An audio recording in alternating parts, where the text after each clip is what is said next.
Selamat malam semuanya, perkenalkan nama saya Olga Frisci lagi dengan NIM 1122005. Di sini saya akan menjelaskan tentang load data dari mata kuliah Machine Learning. Bentar, saya akan share screen terlebih dahulu.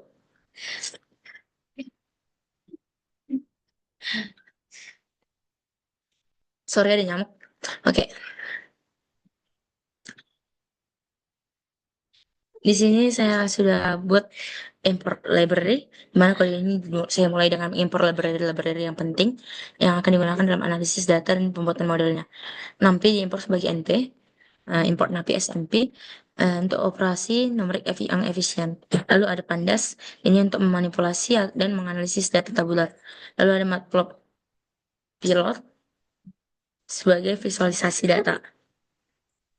Lalu di sini untuk membaca datanya, dia akan ada di read CSV, di mana file yang akan di read adalah iris.csv. Ini akan disimpan dalam sebuah data frame yang bernama df.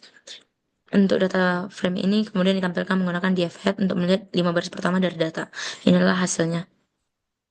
Lalu untuk memahami struktur data, df info ini digunakan sebagai untuk memberikan informasi tentang jumlah baris dan kolom, nama kolom, tipe data setiap kolom, dan jumlah nilai 0, di setiap kolomnya. Ini membantu dalam mengidentifikasi potensi masalah seperti missing values atau tipe data yang nggak sesuai dari datanya.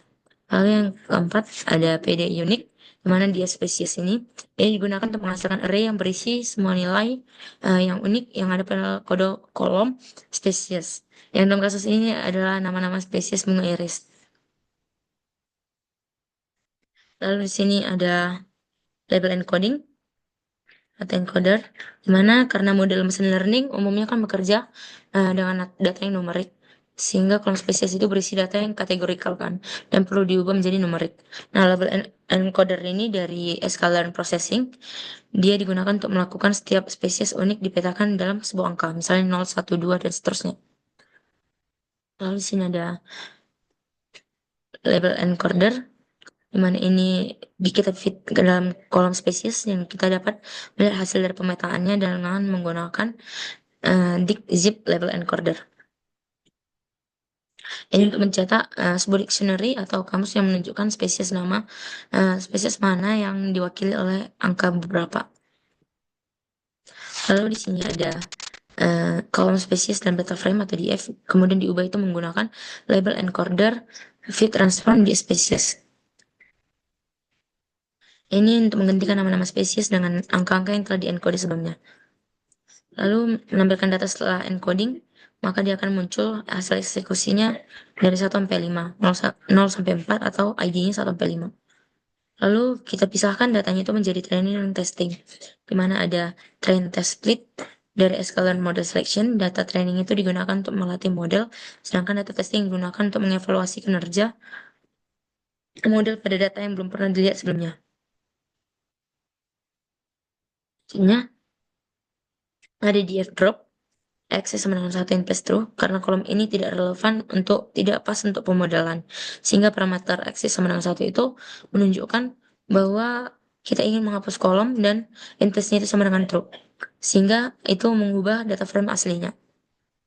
Lalu di sini ada fitur X dan targetnya Y, di mana ini adalah fitur variabel independen dipisahkan dari target atau variabel dependen, di mana X itu berisi semua kolom kecuali spesies dan Y berisi kolom spesies, yaitu di reshape atau diubah ulang menjadi kolom vektor menggunakan Y values reshape. Ini dia ya.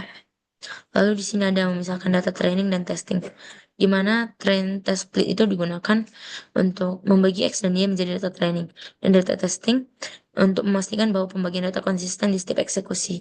Dan test size sama dengan 0,2 itu menentukan bahwa 20% dari data akan digunakan untuk testing. Lalu di sini ada menampilkan dimensi data, di mana dimensi dari data training dan testing dicetak menggunakan print. Ini menunjukkan jumlah baris dan kolom di setiap set data ada. Lalu ada membuat model SVM-nya dengan parameter default, di mana semua model SVM atau support vector machine dibuat menggunakan SVC atau Sklearn SVM menggunakan parameter default untuk digunakan untuk model ini. Lalu kita ada cross validation, di mana cross validation ini biasanya dilakukan untuk data training menggunakan cross val score untuk mengevaluasi kinerja model secara lebih robust. Akurasi rata-rata dari cross validation disimpan dalam train score.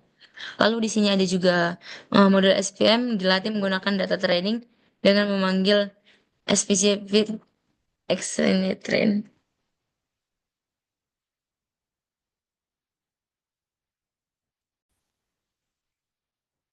Maaf ada kesalahan jaringan.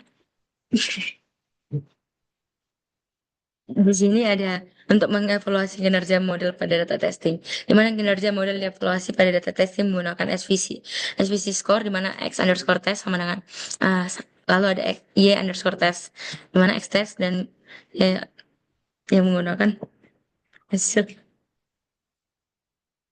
Sebentar. Nah, selanjutnya saya akan menjelaskan dari mana SVC score X underscore test sama dengan Y sama dengan Y underscore test yang menghasilkan akurasi model pada data testingnya. Nilai ini disimpan dalam test underscore score. Ini dia codingannya. Lalu ini ada visualisasi data. Bagaimana kode yang dikomentari? Bagian kode yang dikomentari berisi bagaimana untuk melakukan visualisasi data tersebut. Beberapa grafik scatter plot dicoba untuk memvisualisasikan hubungan antara berbagai fitur dan spesiesnya. Yang berikut adalah visualisasi datanya. Sebentar, ini dia. Lalu memvisualisasi, sebentar. Eh, Namun kode ini tidak dieksekusi dalam notebook yang diberikan. Visualisasi data itu penting ya untuk memahami pola dan hubungan dalam data yang dapat membantu dalam pemilihan fitur dan pemahaman hasil pemodelan. Secara keseluruhan, kode ini menurut saya mendemonstrasikan bagaimana proses dasar dalam machine learning mulai dari memuat data, melakukan pemrosesan, termasuk encoding data dan kategorikal, lalu memisahkan data menjadi training dan testing, lalu melatih ada model SPM-nya, dan mengevaluasi kinerjanya. Ini adalah visualisasi datanya.